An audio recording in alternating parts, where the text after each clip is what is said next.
Hi, I'm Suki. And I'm Claire. Welcome to Getting Psychic, where you can listen to us use ourselves to test the theory that anyone can get psychic. Now you're too close. Hi, Claire. Suki, what is up? Hi. Hi. Stuff's good. I haven't meditated I hadn't meditated in what seemed like forever, and my immune system was feeling very yucky. And I was feeling kind of foolish because I just wasn't feeling like it, right? So I kind of was like, I need 15 more minutes extension before we start recording because I need to meditate. Yeah, duh. And I've been feeling super run down, and I meditated, and it's so funny and consistent. Like if I set a timer, I will wake up or come out of meditation 3 seconds before it goes off. Every time. Mm-hmm. And that totally happened. It's like, it's because you're psychic. Well, it's like my consciousness has an awareness of time, even though it's not real. Because your consciousness is also Virgo. Yeah, no, it's so peculiar. But I had a beautiful meditation. Nothing happened. But it was I kind of just like. But it was beautiful. Yeah. And I was like, you know what? Mother Earth is a living, sentient animal. Yeah. And I was just kind of sending love because I'm feeling bad for what we got going on. Talking about the Earth as a sentient being, talking about the Earth as an alive thing, as just opposed to a rock we live on, as a breathing organism that grows and transforms and changes, and that like it's like every single thing on this planet, every single thing in the universe has a vibration, and it's so amazing. Like every plant has a vibration, like, which means that they all have a song, which I love. So you sent me a podcast this morning, and it's the podcast is called Gaia, Unexplained. And it was an interview with Dr. Stephen Grier, who was the guy who started SETI, which I only know because of the movie Contact with Jodie Foster. Oh. It's a great movie. One of my all-time favorites. Really? It's a very feel-good movie for me. I watch it relatively It's often. on rotation with The Silence of the Lambs. You psycho. And Jaws. Yeah. Yes. Correct. Yeah, there's some fucked up ones in there. Anyway, so this conversation with Dr. Grier was really interesting. The whole E.T. alien experience thing is interesting and weird. But anyway, but the beginning of this interview, he was talking about basically transcending off of this planet and seeing the Earth from past the orbit of the moon, and realizing it has this beautiful vibration, and that truly the vibration is one of love. And last night I was doing a lot of thinking about meditation stuff that I want to, move into, and how I want to start rescheduling my day so that I get more hours of meditation in it and less hours of constantly checking my email to see if somebody, needs something from me, and to really put like an organization in my day so that I can make things that are good for me a bigger priority, which feels real good. And so while I was doing that, I saw this amazing quote by Bell Hooks that I wanted to share. She said, I am often struck by the dangerous narcissism fostered by spiritual rhetoric that pays so much attention to individual self improvement and so little to the practice of love within the context of community. And Ding, ding, ding, that ding. community, yep, is, as far as I'm concerned, humans on Earth. And I'm broadening my community to include interdimensional beings. Earth. P.S. Okay. Okay, cool. I'm gonna stick with working on Earth for the minute, but I'm just not prepared to extend that big. I'll get there, but it is one of those things, and I mean, I do this, like the work that I do, I'm doing to, better my own existence and improve myself. And thus, in my mind, there's always, and therefore, and what will then automatically happen is it will ripple out and affect others. The more connected in, the more self-improvement I have, I feel like that changes my vibration, which then changes my partner's vibration, my friend's vibration, and so that rippling out. But I do think it's really important that,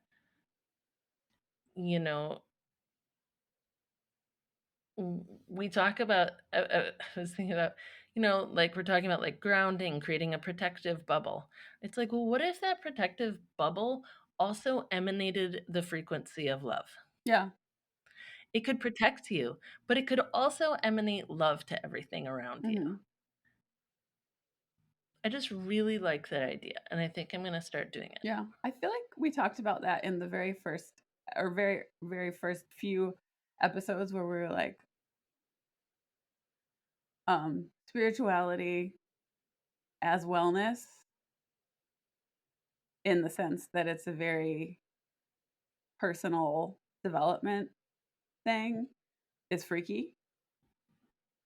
And I feel like in I less... mean, it has to, yeah, go ahead, sorry. Well, like, were you going to say, like, you got to start somewhere? You got to start with you. Yeah. Like, you can't help the greater good if you're a turd. A dick. Even though I don't know if turds want to help the greater good. Or actually, turds probably are thinking they are helping the greater good, which then goes back into this whole thing I think Bell Hooks was pointing at, which is it can't just be about the self. It has to be about capital L love to everyone. The bigger. I don't know. That's really weird because I was kind of thinking I wasn't getting anything in that meditation, but all of what you're saying came through. Ha! I mean, for real. Psychic. No, like, that's amazing. It was very much like, just like trying. I was like, nothing's happening here. I'm grounded and I'm connected, and that's cool. I'm just gonna see what happens. And then it was just like, I'm, emanating love, and I am trying to share that. And then it was like, and I was kind of thinking about the fact, and I was kind of thinking about the practice of asking for what you want. And, I've worked my butt off for 11 years on this project that I'm working on. But have I ever said, hey, I'm ready for doors to open, like really open now, because I want to share this love. And this meditation manifestation unfolded. That was really fucking weird of me walking down a hallway, asking for what I want, seeing doors open, and getting messages about how sending love can be one of the pillars of the company, and how that can be part of not only my messaging but actually part of what I'm doing. That's amazing. Yeah, weird. I mean, not weird. Cool. No, not weird at all. And I just felt very happy, and it was beautiful. But yeah, just, I mean, I think that is a funny Can thing the cream where, be infused? Oh, sorry. oh, what? Say it again. I was Go just ahead. gonna say, No, like, you go first. I think that is a funny thing that we can like frantically manifest our butts off, but forget to just actually ask for what we want and say, I'm ready for these doors to open. Totally. I mean, there is a thing that it's might, like, the universe might have a leg up in terms of knowing whether or not like you actually are ready for the doors to open. yeah, but there is something about you. I mean, it's like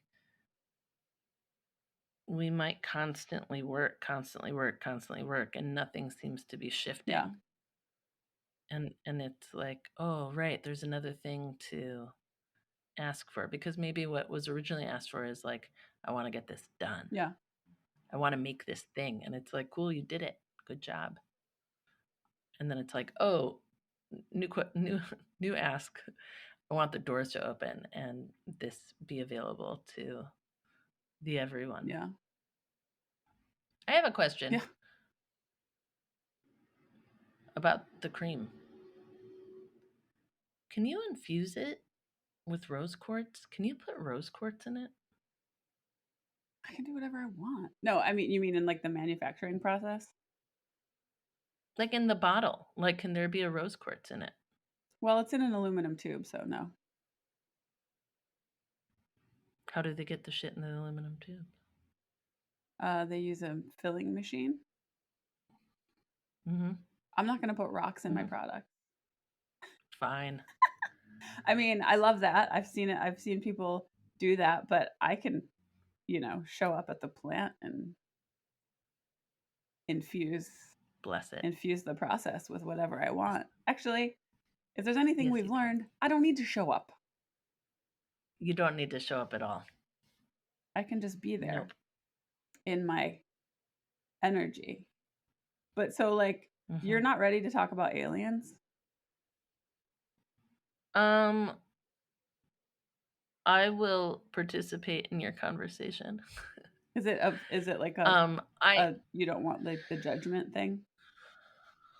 No, I don't give a fuck. No, I never worry about that. Okay. I never worry about being judged. I might worry about hurting somebody's feelings because I can be so direct and bossy. But with that, though, if somebody's like, that hurt my feelings, or I think you're wrong, I will say, okay, let's talk about it. Like, I'm very open to the discussion of everything. So you're gonna hurt? No, the thing. Good. Well, if I said some things like very directly, yes, people would be pissed or their feelings would be hurt. I don't believe in certain things, and if I said that out loud, so I'm just saying. I mean, like, I'm not worried about being judged. Oh, I see. Yeah. Right. But you just don't feel like talking about it. I don't want to hurt anyone's feelings. You're going to hurt people's feelings when I'll talk about it. Aliens. Not when talking about aliens. Okay. Just I'll talk about anything. I don't worry about my feelings, or I don't worry about being judged. Sometimes my only like is about hurting people's feelings, but I can't imagine that me having any opinions about aliens would hurt people's feelings. Yeah. So I'm totally open to talking about alien existence, and I mean, and I think my biggest like sure is like, I just have zero experience with it. Yeah. I have never had an encounter. I believe that they exist. I don't really know why they would bother coming here.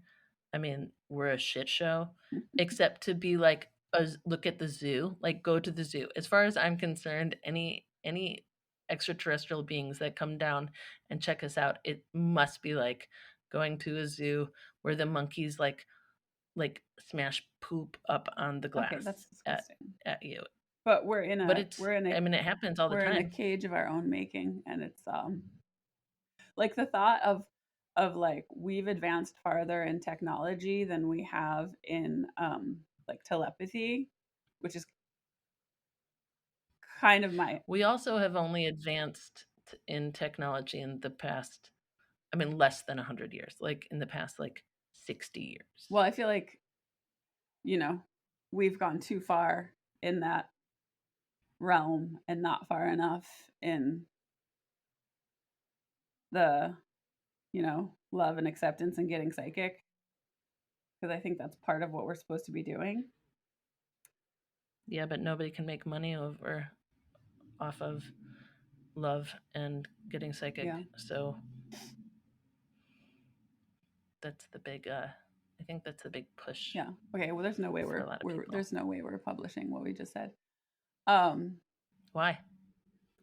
I just think it Who would we offend? I don't think I'm going to offend anyone. I think I just sounded stupid, so.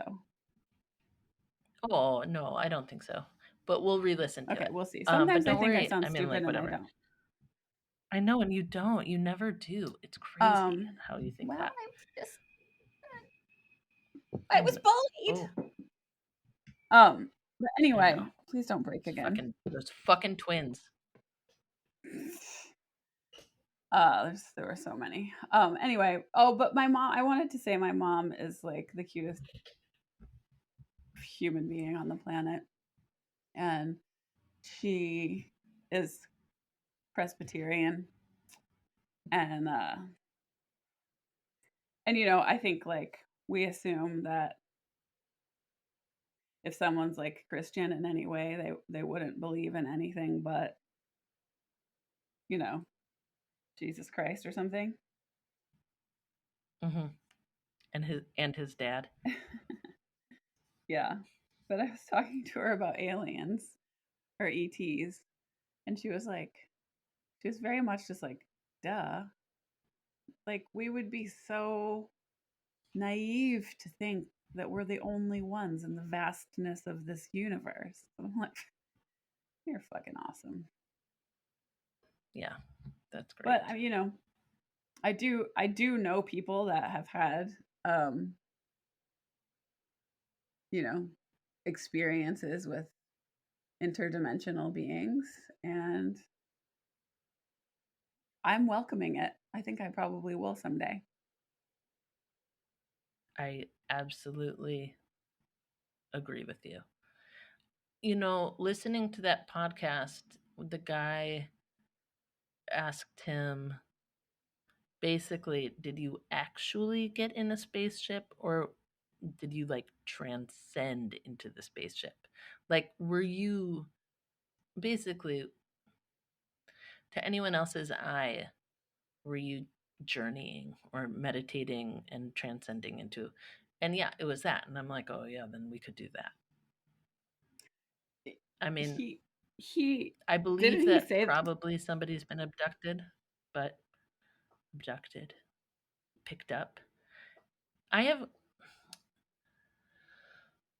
So here's one of my things about and this was part of the interview, and it's not a disbelief thing at all, but they were talking about, or he was talking about all of the destruction that we do to each other. And I think,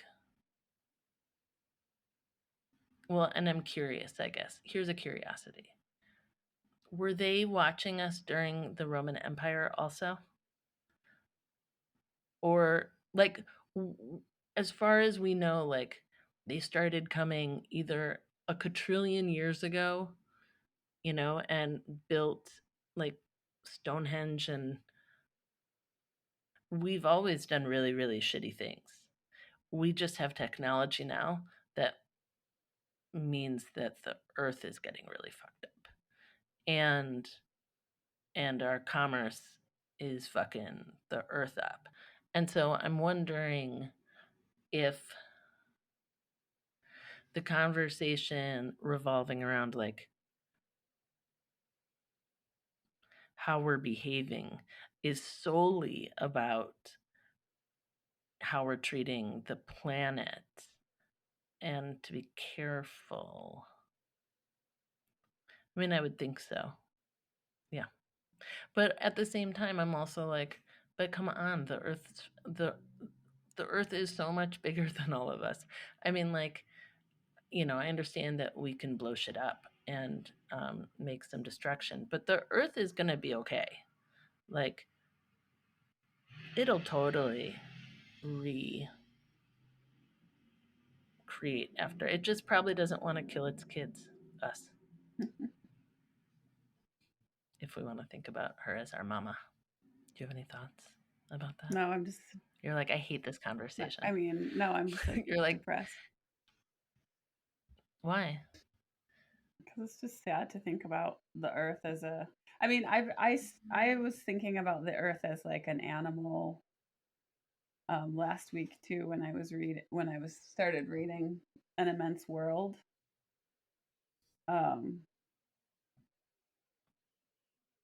Where I'm learning all about the animal senses that are so crazy. I learned a lot about snakes smelling with their tongues. It's wild. Wait, I gotta check my notes keys. Got a lot of notes. Okay, so here's a complete non sequitur.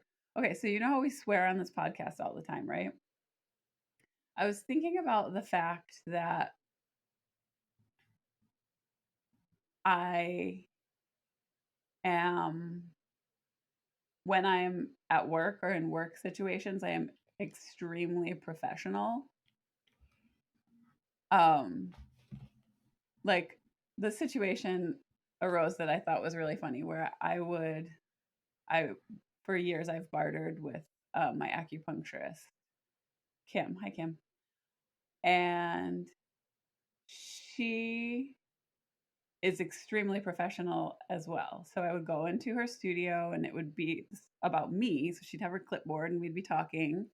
And I'd be like, just like being completely unprofessional. But she would be like working. And then she would come to my place and I would be the professional one. And I no longer swore and I was like wearing my work hat. And then she would be her, non-professional self. And so I think in a sense, this is supposed to be kind of like advice for like unsolicited advice that people don't necessarily need for practitioners. Like if you're building your practice as a healer or whatever, I do think I think it has to do with reading the room also. I know who I can, like very quickly I know who I can like draw. I don't. Oh, okay. I can, yeah. I mean, to a degree, but I'm going to disagree because even in situations where I am the client and I am answering questions about my personal life and swearing, I have a complete double standard. If someone who's supposed to be in a professional capacity, like getting their work done and holding space, I immediately lose faith in them. So it's tricky because I think that as a practitioner, you could become very comfortable with your clients, and I know there's a huge percentage of people that are like me, and it's not a judgmental thing. It's like if you're going and paying someone for a service, I think there's a degree that you want them to uphold professionalism in some way, even if you think that you want them to let you in and you want them to like you or be your buddy. Like you still don't want them to just be like they are at home. If you're not making your services or your appointments or your readings or your whatever you do 80% about the recipient, Oh, it should be 90 or you're 95%, like 98% about them. yeah, if you could make it all about them, you're a genius. But if you can't start at 80, Yeah, and I do think this is a learning thing. right. Yeah. That's why I'm sharing it, because it's something that I've witnessed through like a really long career. It's like people will not clock that you're deflecting back to them when you are. They will clock when you're oversharing about yourself. Whether they will absorb it, whether they are acutely aware of it like I am or not. Yeah, when I was really just starting out, the year that I opened my business, I had a very large, upsetting breakup, and that coincided with it. Oof. It was very brutal, and it was really hard to manage both. I was a brand new practitioner. I was just out of grad school, and I was having, and I didn't know how to necessarily, like, I didn't know how to take space for myself. Like, I'm having a really hard day. You cancel appointments and you reschedule them. If If it's it's going to going to interfere. interfere, yes. And there was a time where I didn't do that. This was actually my lesson. And I worked on somebody who was friends with one of my best friends. And she is awesome, my friend, because she came to me and said, "Hey, I just want you to know," because she's also a practitioner, but had been a practitioner for a few years already. And she's like, "I just want you to know that this was the comment, which was, you talk too much about yourself during the session." And I was like, oh, I was so mortified. It was Brutal. brutal, and I felt terrible. I'm like, "Oh my god." And I'm like, I'm glad it happened within the first year of working, because oh god, it was so excruciatingly painful. And you know, That was it such a was gift to such a you. massive gift. And and it's really, it can be challenging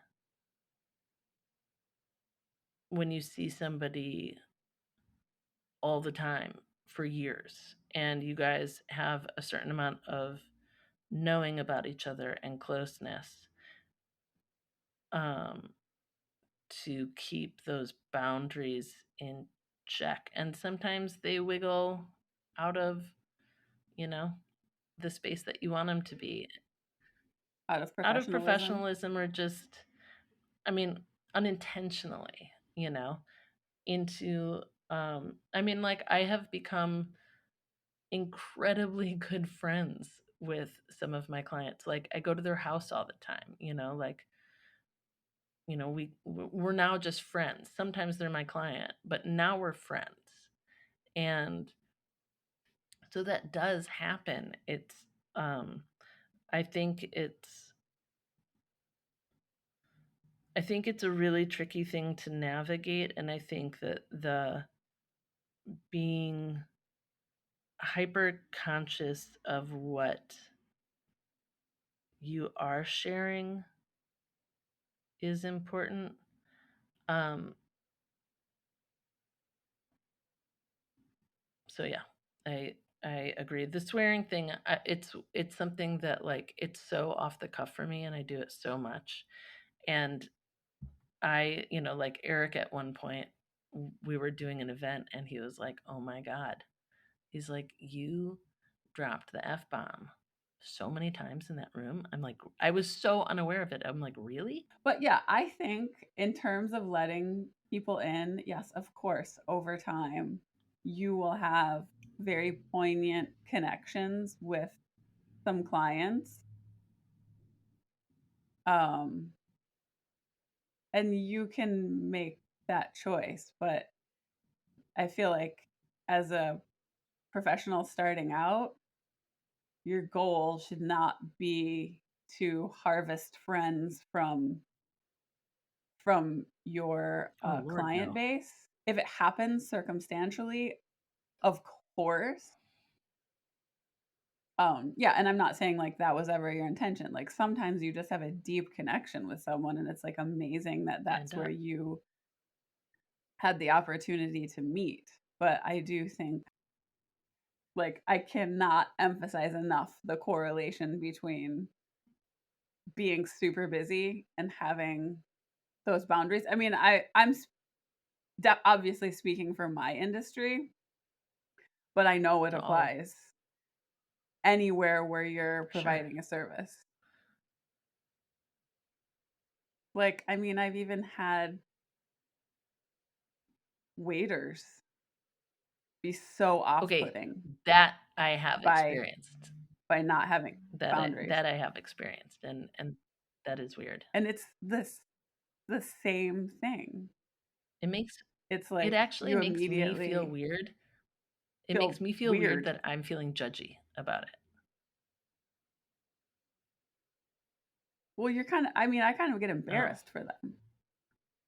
But I feel like that applies for all service providers. Um And people will not show you that, like, of course, in the circumstances where I've been like, ugh, I'm losing faith in you because you just told me about, something really insane about your sister, or like whatever. um I'm not, I don't have it in me to be like, you know what, I think that was very oh, no. unprofessional and you should maintain your Totally. boundaries. Like, no one's gonna tell you. Right. So that's what I'm here for. Keep But it in you your can pants. tell somebody else there who can tell them. Like this client told my friend who told me. I have told other workers at places if I feel like I'm being treated shitty, I will tell somebody else and they can tell them, or whatever. Or if somebody acts unprofessional, Yeah. if you don't want to. But I do think it's important. I think it's, I think it's a really interesting um, inner dialogue to have of being authentic and true to yourself and also not necessarily incredibly familiar. I have been finding that I have a hard time working on my friends now. Not distance, but in person. If I'm too close to somebody, working in person just can really, unless I like completely switch gears into work mode, which is really hard, Hmm. when it's a good friend on the table. It's really tricky for me Oh, that's really, yeah, that does sound tricky. because I have to like cut off a bunch, like so much information I know about them, and when they're jibber jabbering, I can't my energy can't contribute to it like it normally would. Okay, this actually segues into another thing that I was thinking about. And okay, please observe that I have a podcast called Mm-hmm. Getting Psychic before I say this, okay? Um I want to talk about the time and place to talk about spiritual stuff in a place where a very small percentage of the population is actually aligned with this thinking. Give me an example. Well, I am personally extremely cautious. Like, if you're bringing up things to your clients that they're not ready for, people will just see you as kind of cuckoo. I've seen it happen. And it's sad to see. But this is one of those things of like every single different practitioner or a healer or stylist or tattoo artist or whatever service they're providing. Like, I mean, we all have to figure out like how far we get to share things, how we back out of it, if we can back out of it. Like, where, you know, and all of our clients are completely different. So, I mean, like, I think it's a real challenge for people, and I don't think there's an easy rule or way to navigate it. No, of course not. I do encourage people to stop and think before, like, pause for a moment, think about who you're talking to before you divulge, open the conversation. Are you thinking of a specific incident? I just know people that have gotten themselves into sticky situations with the way that they are perceived, even by their employers, if they bring their spirituality to work. And that's something that sucks. But there are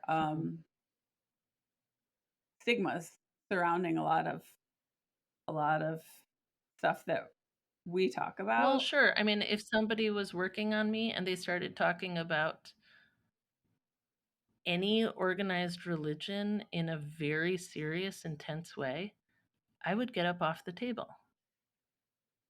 Like, I wouldn't be okay with it because they're bringing their belief system into my session, particularly if I didn't ask. Yeah. Well, we started talking about this because we were talking about aliens and talking about it and talking about it with others, and then you were talking about the safety issue of it, and I'm curious about what you mean by safety. I think when I said that, I just meant like the vulnerability of like extreme, you're vulnerable to extreme judgment if you don't know that it's a safe conversation to have. But also it's like the same thing if you like laid down on someone's table and they started proselytizing about an organized religion, you would feel real uncomfortable, unsafe. Yeah. Might be on the list of totally feelings true. You would have that before is you absolutely correct. So I think it would be exactly like that for some people. Like, you would think maybe some things like, oh, I'm unsafe, this person's crazy, and you know, you can do that exact same thing if you bring your spiritual beliefs to your work. Oh yeah, for sure. And the last thing you want is for your boss to think you're crazy. Unless you are crazy, and your boss should know. Well, if you are crazy, you don't want your boss to know. Seems like a lot to hide. Right? Seems like a hard thing to hide. This podcast is going to be a real shit show to edit. It'll be fine. Say something funny. Make a joke on command. Go. Let's Did anything cool or fun happen? Oh, remember when we bumped into each other at dinner? That was so fun. That was nice. That was needed. That was so nice. I had no idea, too. How did I even turn around to know that you were there? Sai sauce. Oh, did Sai see you? I think he was the one who was. So I think cute. I know. He is so cute. I think he told Robert. But I was in the middle of texting you, like, you look hot. I didn't get to the pleasure of seeing that until later. Oh, we should talk about this. Next week, get ready for another interview. Oh my God.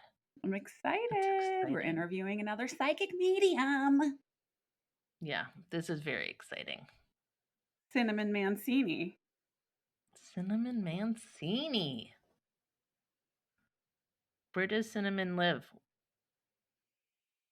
Like physically? What dimension? What dimension does she live in? I want to say Virginia, but I could be completely wrong. We're gonna find all of this stuff. I'm actually deliberately avoiding finding out backstory because I want to organically be able to ask and learn, because I think she's got a really interesting story and it's going to be super fun.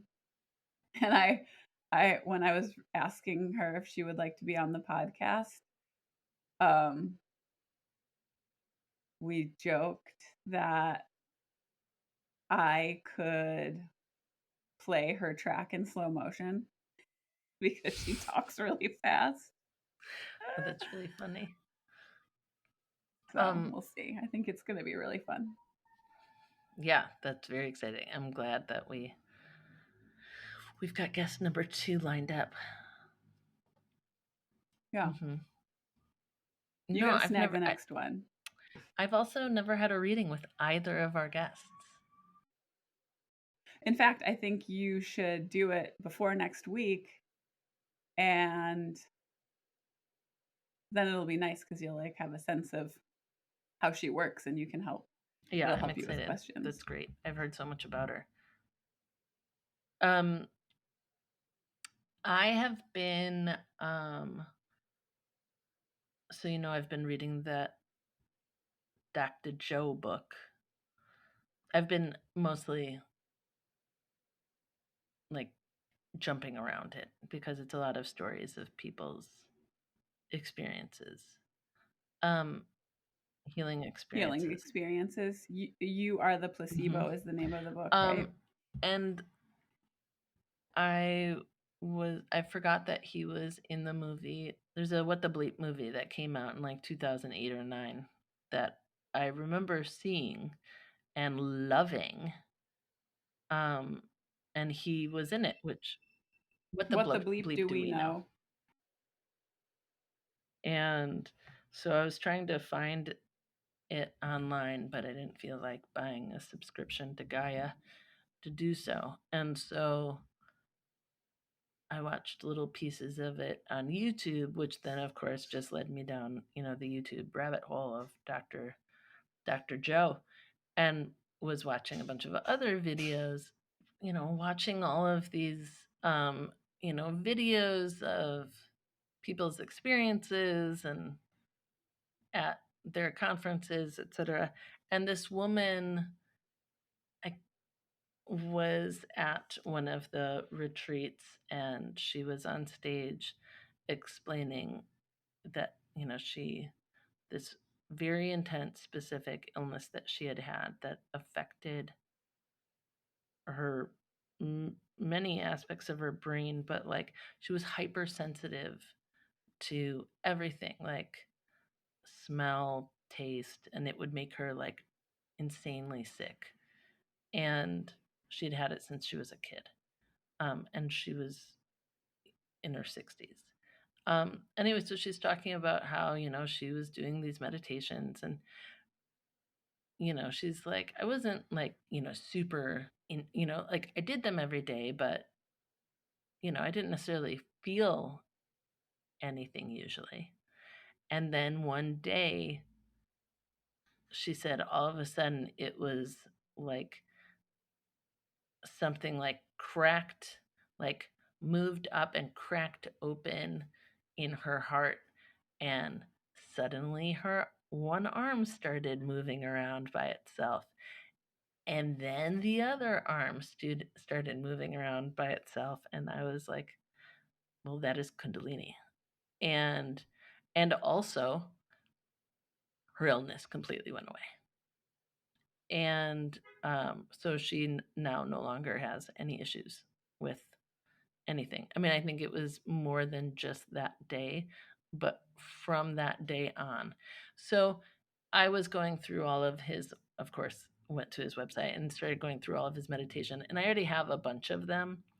And some of them I don't love because he's like yelling at you while Oh yeah. to do the meditation. And I don't love that vibe, but I found a couple that I was like, okay, I think that this is a good idea. I'm gonna get this one. So it was like $25 and I got it. And it's 3 audios. The first one is like him explaining the purpose, like what he's gonna lead you through, what the purpose of it is, etc. And as he's explaining it, he's like, so I am going to bring you through a breathing exercise where you're going to take your breath from the base of your spine and bring it all the way up to your crown. And we're just going to continue this, breathing in, bringing the energy up to your crown. And I was just like, oh, this is Kundalini. Like, that's what this is. Like, and he was going through like the very scientific, like never used the word. And I'm like, how smart to never use that word too, because you will reach so many more people if you don't use that word. Ding, Totally. ding, ding. But, and so then, so I actually this morning I did that meditation. I did the breathing meditation and then the full meditation right afterwards. And that breathing meditation, I'm like, and then during the meditation, like, I mean, it was very strong. It was great, but strong, but like not. It wasn't intense. Like it didn't like wear me out. It just was very elevating and connecting and opening. It was great. Yeah, it was great. Cool. And one of the things, like the biggest thing with him is so much of his work has to do with quantum physics, and I know nothing about it, and it's super fascinating. I mean, like the little pieces that I know, it's like all about like the unknown basically, and it's a science behind like the unknown. But like going through this list of different meditations he has, I'm like, there are so many things that like I already know how to. I'm like, well, I already know how to do a bunch of different things, like how figuring out the right tool for yourself, I feel like is really hard, especially if you've been like working on stuff for a long time, or you have a bunch of tools. Like, how do you know which tool this guy has is right? But what I found out about this tool that I got is that my ability to already go into the spaces that he is leading you into just means I get to get there faster and stay longer, which is dope. So that felt great. I was very stoked on it and energized. Yeah. That's awesome. Me too. I love that. I want to try that. That sounds really cool. What do you think about this? When you're talking about, and I'm sure a lot of people have this. P.S. I am never wearing overalls and recording again because I just keep hearing my buttons click, and I know I'm going to be spending hours editing out all of those clicks. So annoyed. I'm just gonna hold my buttons for But the you rest look of real the cute. recording. Thanks, Clarence. Okay, so this. Okay, you know what they say about when people say, what's my life's purpose? And any person that's connected to the spirit world will mostly say, whatever you want. Like, be drawn to what makes you happy and do that. That's your life's purpose. I've heard that again and again. And you're saying kind of, what's the right direction for my self-healing? And I think the answer probably lies in there somewhere. Like, it's probably what you're most drawn to.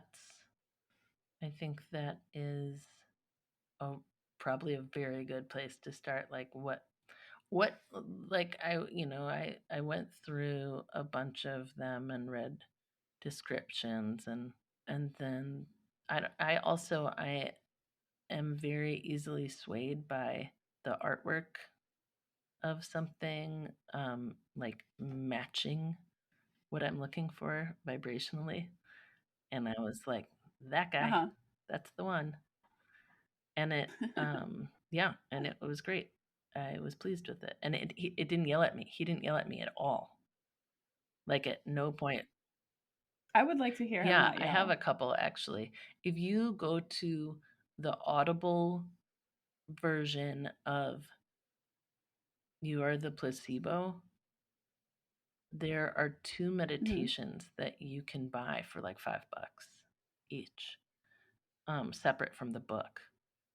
And you have to, but you don't have to buy the book. You just buy the meditation Audible. And they're great, and he's not yelling at you.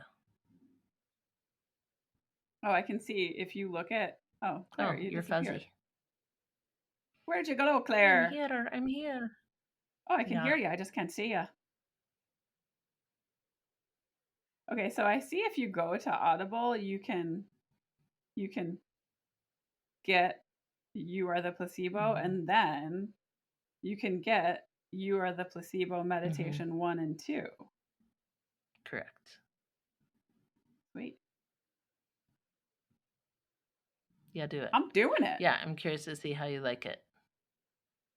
Because basically he's putting you in a space where you separate yourself from yourself, is basically what he's like, basically saying, like, you're a part of space, but in a way that doesn't seem scary and creepy, or that you don't have to analyze. It's good. I like him. Good job, dude. Nice work, Dr. Joe. Yeah, that's great. Thanks, Joe. I cannot wait for you to be dragging your chair around. Oh, yeah, me too. You got 3 more months, Claire. No pressure. 3? Oh, because he did it in 4, but I'm not doing 4 hours a day. Right now, if I can get an hour and a half a day in, we're going to be stoked. And that's my goal, is to do 90 minutes a day. Oh, I love that. You're a badass. Thank you. I'm very proud of you. Goal. Cool. One quick note on this tiny book from 1991. That was cute. How to See and Read Your 90s. Aura. Isn't that cute? Ted Andrews. I learned this fun little thing that I'm going to try later with Robert. But, the aura is like a scientifically measurable energetic field around any living being. Can you please be quiet? Yes. But there's this, he's in this book, How to See and Read the Aura. He starts with like one exercise where you stand about 3 feet away from someone facing their back, and you hold your hands forward and you slowly start to like pull back and push forward and pull back and push forward with your hands. And he said it's good to have a third party to observe or like videotape it, because the person that's facing away from you will start to sway forward and backward with the energetic pull from your hands against their aura. That's So awesome. definitely doing that later. I mean, I'll report back. It makes sense. You know how like you're sitting there and all of a sudden you're like, someone's behind me, and they don't have to be right behind you. They could be like feet behind you. And it's not because you can, it's like, right, they just entered your field and you're like, well, what's up? I mean, everyone has had clocked the experience of someone staring at them from afar. And then turning and being like, why are eyeballs in my field? You know, the 6 senses that we have, or the 5 senses that we've allowed ourselves. This ties into my immense world book, because there's so many fucking more senses that we have, and we just like forget every single person has felt someone staring at them, and that doesn't fall into like taste, touch, sight, or sound. What's the other one? No, taste, touch, hearing, sight. What is the other? What's the 5th sense? Smell. Duh. Yeah, like, the one you're really sensitive says to. The super smeller. Anyway, pretty cool. Yeah, I like that experience. I want there to be more games like this. Does Ted have a bunch of cool games? Does Ted teach you how to find your spirit animal? Probably, because he's the one that wrote that book that Patty recommended, the Spirit Guide book. Yeah. Probably.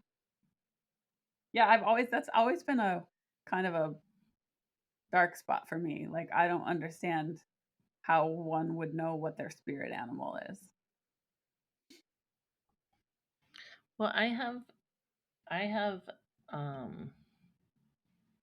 many, like when I was 19, I got a deck of animal medicine totem cards, and they're really lovely. And along the same lines, basically I would do it the same way as with tarot, is I would shuffle them up and then spread them out and then run my fingers over it to ask for where was my spirit guide and the one I was drawn to. And I knew what it was going to be. It was that, and I have had multiple journeys where this guy shows up. And what is it? So I have my guy. Yo. He's a wolf. Yeah, I have a really big. I mean, if I had to guess off the top of my head, mine's a hawk, but I wanna. Yeah, I would like further for you. Further evidence that it is in fact the hawk. But animals come to me all the time. A lot of insects, like cicadas, have been. I always like when one comes across my path in that particular way where you should be looking it up. I always do, and it's always interesting. I'm triggered by when we use the word interesting now. I love that. I'm going to be deleting that. I apologize for triggering you. I apologize for giving you something that will now trigger you. It's all my fault. I'm sorry. All right, should we pack it up? Yeah, I guess so. I'm curious. I'm very excited for Cinnamon coming. And for talking all the stuff. I need somebody that's very, I would like somebody that is very adept and connected into like tarot and oracle cards. Oh, to come? Talk to us about them, to tell us about what is the difference between them? How can you use them differently? All right, I gotta go eat and work. Love you. Bye, Suki. Love you too. Thanks for the chat, Ski. Always. I'll be here next week. Bye, Claire. Bye, Suck. Bye. Thanks so much for listening. We hope you enjoyed today's conversation as much as we did. Be sure to subscribe and follow us wherever you get your podcasts so that you never miss a new episode. If you liked today's episode, please consider leaving a review to help the other psychics find their way here.